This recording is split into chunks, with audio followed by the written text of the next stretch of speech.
So truth be told, I'm not a big breakfast eater. Remember, biscuits are not just for breakfast.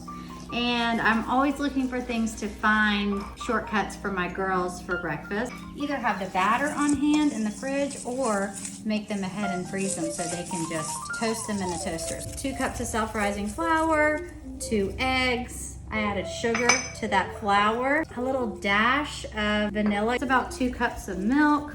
Just add it and then see if you need more when you get to the consistency you like. You can really vary it any way that you want. You can add protein powder, you can add a little cinnamon, make it however you like, but this makes a good enough batter for breakfast and then some. So I thought that I would share this variation and show you how I cut the time in the morning for breakfast.